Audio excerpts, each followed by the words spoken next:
Assalamualaikum warahmatullahi wabarakatuh. Salam dan bahagia.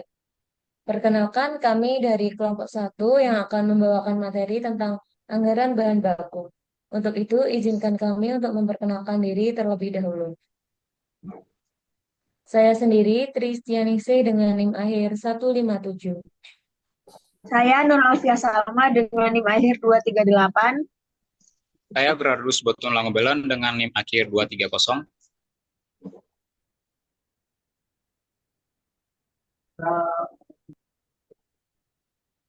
Perkenalkan nama saya Claudia Sanorapano dengan NIM akhir 224.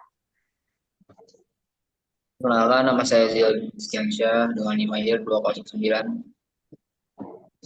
Saya Lutfi Hairunisa dengan NIM akhir 205. Saya Alfonso Redian Guska dengan akhir NIM 201.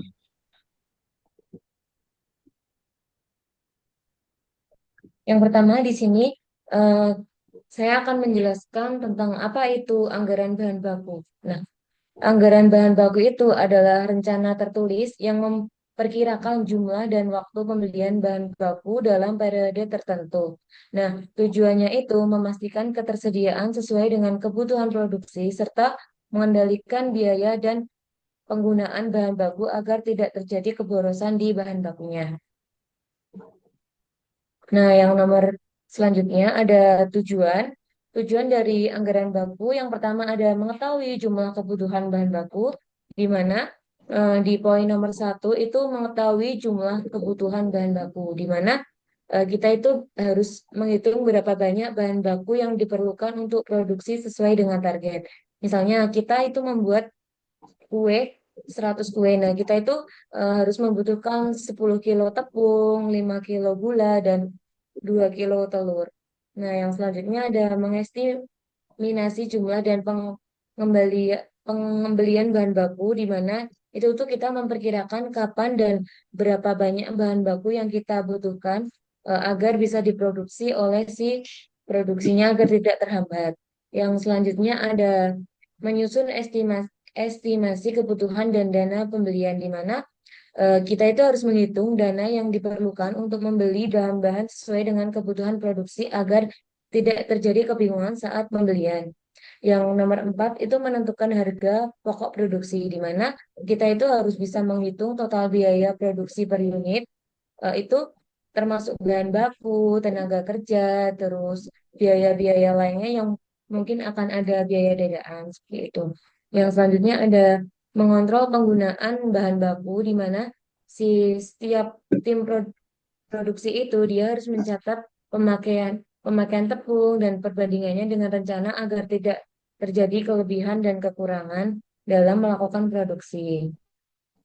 Nah, yang selanjutnya ada langkah-langkah menyusun anggaran bahan baku. Ada 4. Yang pertama, menentukan kebutuhan produksi. Yang kedua, menghitung persediaan awal dan akhir.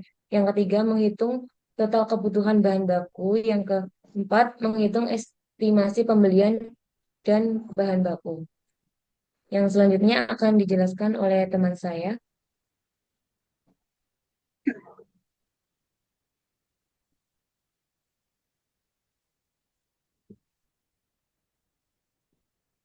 Ya, mana ya selanjutnya slide-nya, Kak?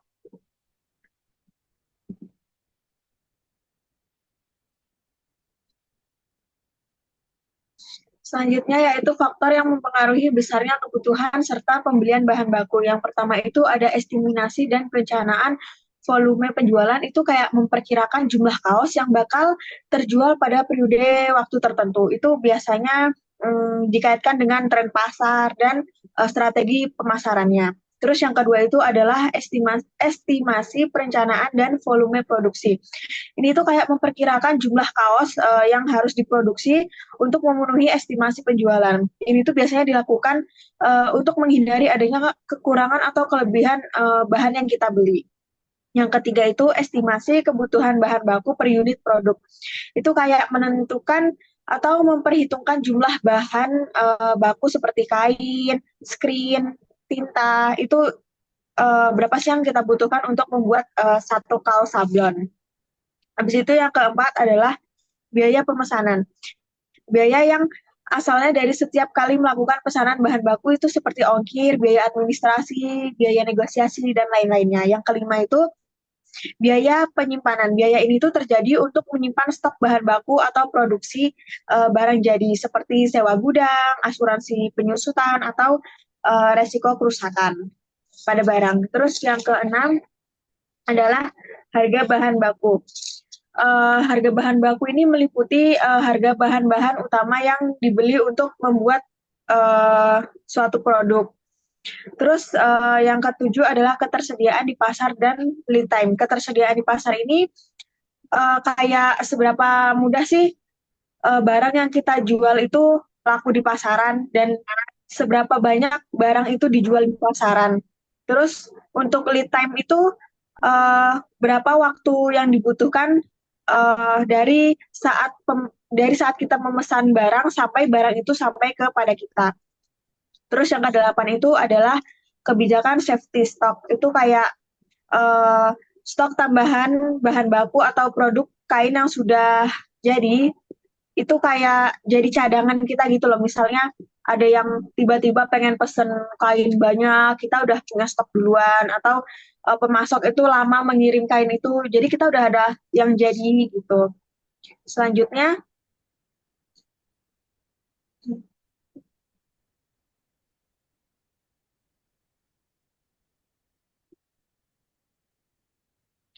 penentuan waktu pemesanan dan jumlah optimal pembelian. Yang A itu adalah Economic Order Quantity atau EOQ, merupakan metode untuk menentukan jumlah pemesanan bahan baku yang paling ekonomis. Rumusnya itu EOQ sama dengan kuadrat 2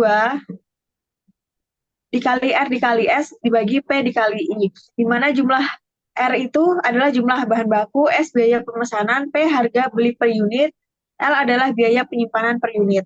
Selanjutnya akan dijelaskan oleh teman saya.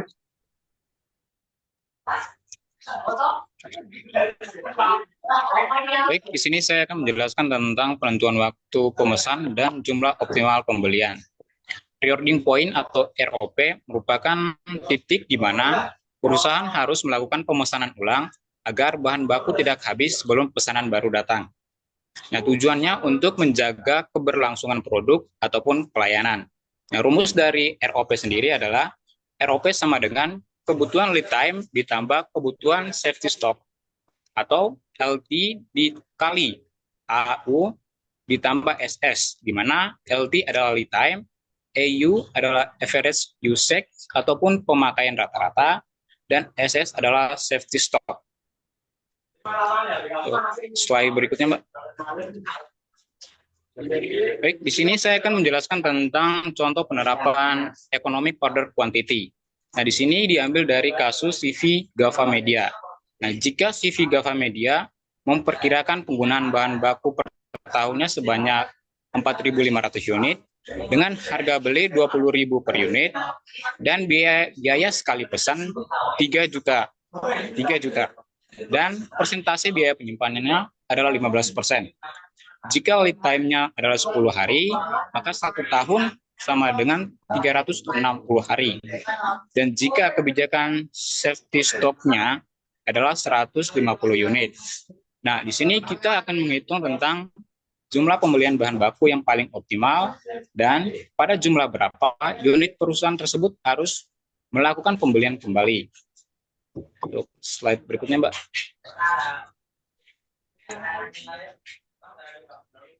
Baik, di sini adalah penyelesaiannya. Untuk yang pertama, itu menggunakan rumus Economic Order Quantity, di mana akar 2 dikali jumlah yang diperlukan per tahun dikali biaya per pesanan per biaya per unit bahan baku dikali persentase biaya penyimpanan, di mana 2 dikali 4.500 per unit dikali 3 juta per 20.000 dikali 15%.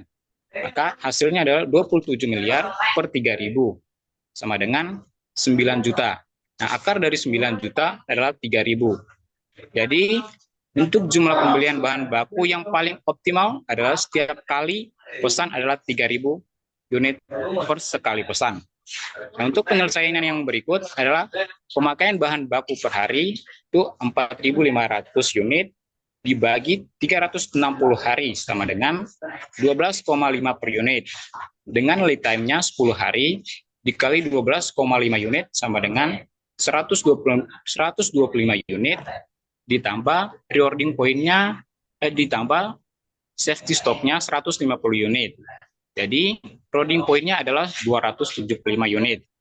Jadi perusahaan tersebut harus mengorder kembali pesanan pada saat bahan tersisa 275 unit dengan jumlah setiap kali pesan sebanyak 3.000 bahan baku. Baik, selanjutnya akan dijelaskan oleh teman saya. Baik, terima kasih. Saya akan menjelaskan mengenai faktor-faktor yang mempengaruhi penentuan reorder point. Yang pertama itu lead time atau waktu tunggu. Lead time adalah waktu yang dibutuhkan sejak pemesanan bahan baku hingga bahan baku tersebut benar-benar siap digunakan dalam proses produksi. Yang kedua itu tingkat konsumsi bahan baku per hari. Tingkat konsumsi bahan baku per hari ini menunjukkan seberapa cepat bahan baku digunakan dalam proses produksi. Dan yang ketiga itu persediaan pangan atau safety stock. Persediaan pangan adalah stok tambahan yang disimpan di luar kebutuhan normal agar nanti di saat dibutuhkan dapat digunakan. Yang keempat itu fluktuasi permintaan dan pasokan. Nah, permintaan konsumen dan ketersediaan bahan baku dari pemasok bisa berubah-ubah, fluktuatif. Ketika permintaan tiba-tiba meningkat, maka pasokan terganggu, misalnya karena cuaca, krisis, atau masalah distribusi.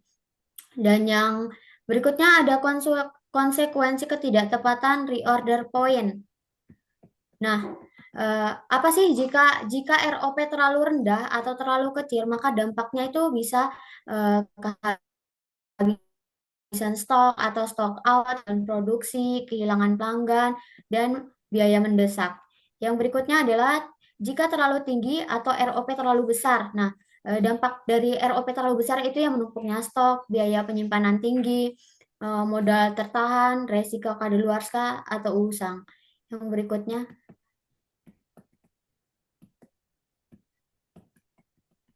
Baik, langkah-langkah untuk menentukan ROP yang efektif ya. Yang pertama adalah mengumpulkan data historis lead time dan pemakaian harian, yaitu langkah dalam mencatat dan menganalisis data masa lalu mengenai lead time dan pemakaian harian. Yang kedua itu menetapkan level safety stock berdasarkan variabilitas permintaan dan ketepatan pasokan. Nah, ini merupakan variabilitas permintaan, apakah permintaan tersebut sudah cenderung stabil atau fluktuatif, dan ketepatan pasokan. Jadi bisa ditanyakan apakah pemasokan selalu mengirim tepat waktu atau sering terlambat. Jadi semakin tinggi ketidakpastian, semakin besar safety stock yang dibutuhkan untuk menghindari kehabisan stok. Yang ketiga adalah menerapkan formula ROP secara periodik. Nah, formula ROP secara periodik ini dapat sebaiknya dievaluasi dan disesuaikan secara berkala untuk menyesuaikan. Yang pertama dengan perubahan dalam pola konsumsi, terus ketidakteraturan lead time, perkembangan pasar, dan skala produksi. Dan yang terakhir yaitu mengintegrasikan sistem informasi inventariasi. Dengan adanya sistem digital, perusahaan dapat memantau stok real time. Yang kedua, dapat mendapatkan peringatan otomatis saat stok mendekati titik ROP, dan yang berikutnya itu mengurangi kesalahan pencatatan manual dan mempermudah analisis tren dan perencanaan. Jadi sistem ini dapat membantu pengambilan keputusan yang cepat dan akurat dalam pengelolaan persediaan. Sekian mungkin untuk materi selanjutnya akan disampaikan oleh teman saya.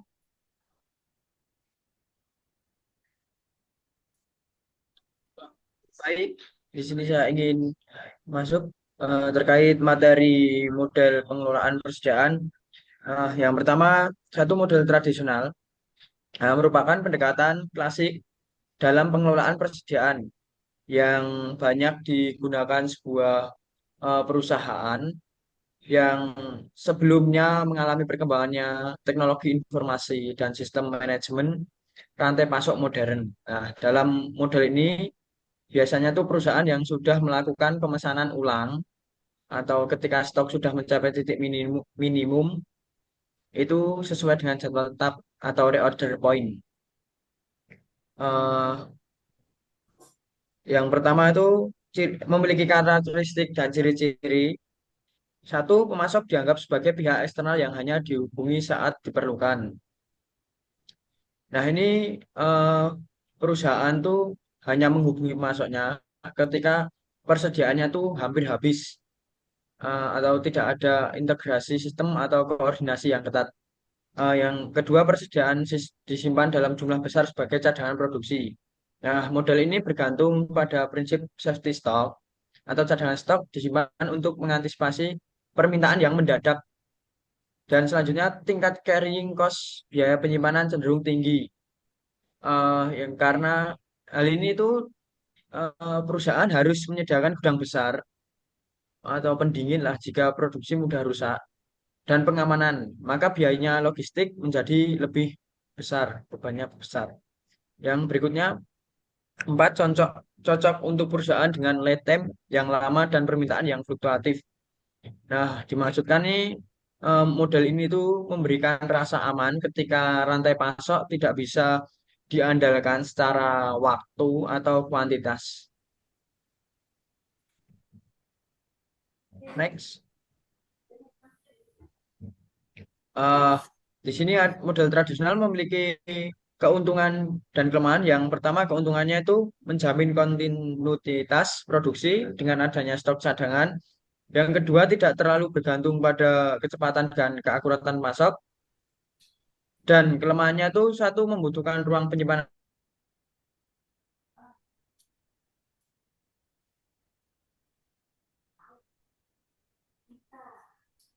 Slide selanjutnya akan dilanjutkan oleh teman saya.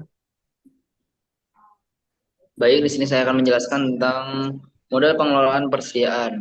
Nomor 2 ini model just in time. Merupakan pendekatan modern yang bertujuan meminimalkan persediaan dengan cara mendatangkan bahan baku saat dibutuhkan. Dalam persediaan produksi, ciri-cirinya model ini meliputi yang pertama, pemasok dianggap sebagai mitra strategis yang memahami jadwal produksi perusahaan. Yang kedua, tidak ada perusahaan bahan baku dalam jumlah besar. Yang ketiga, mendorong efisiensi logistik dan komunikasi antara perusahaan dan pemasok. Lanjut.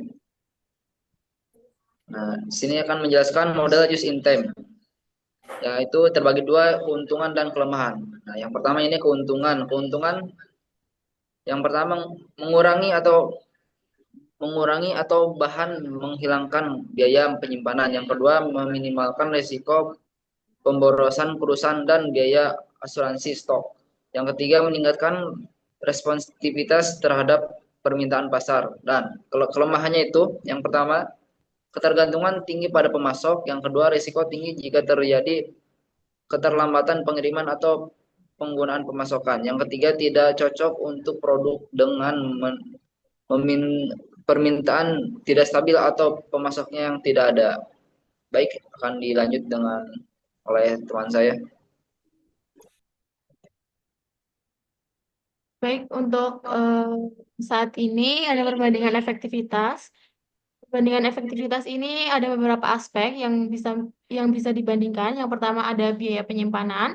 Untuk model tradisional ini biaya penyimpanannya tinggi karena menyimpan stoknya yang besar. Untuk model just in time, biaya penyimpanan rendah dan hampir nol karena hanya pesan saat dibutuhkan. Untuk aspek kedua ada ketergantungan pemasok. Model tradisional di sini rendah karena tidak butuh pengiriman yang cepat, dan model just in time tinggi karena butuh pemasok yang tepat waktu dan akurat. Untuk yang ketiga, risiko stock out. Eh, Risiko stock out di sini model tradisional kecil karena ada stok cadangan, dan yang model just in time tinggi karena jika pemasok gagal mengirim, maka produksi akan terhenti. Untuk selanjutnya ada fleksibilitas produksi. Di sini model tradisional tinggi karena eh, bisa diatur produksi sesuai permintaan. Kemudian untuk model just in time bergantung pada jadwal dan keakuratan pemasok. Selanjutnya efisiensi biaya. Di model tradisional ini kurang efisien karena banyak biaya untuk gudang. Dan untuk model just in time sangat efisien jika sistem pasokan stabil. Untuk pengendalian stok, di sini untuk model tradisional lebih longgar atau tidak real time, dan di model just in time ini lebih ketat atau harus real time dan terus dimonitor. Selanjutnya, jadi bisa disimpulkan bahwa model tradisional ini aman tapi mahal, tetapi jika memakai model just in time ini lebih efisien tetapi beresiko tinggi, tergantung pada stabilitas pemasok dan kapabilitas sistem perusahaan. Nah, kesimpulannya, anggaran bahan baku membantu dalam mengendalikan biaya serta stok dalam penganggaran bahan baku. EOQ dan ROP membantu efisiensi pembelian dan penyimpanan. Sedangkan just in time membantu menstabilkan sistem dan pemasok andalan. Model penyimpanan harus disesuaikan dengan kondisi perusahaan juga.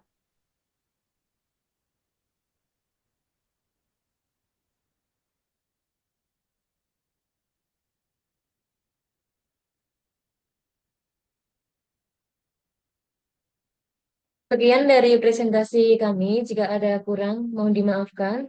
Salam dan bahagia.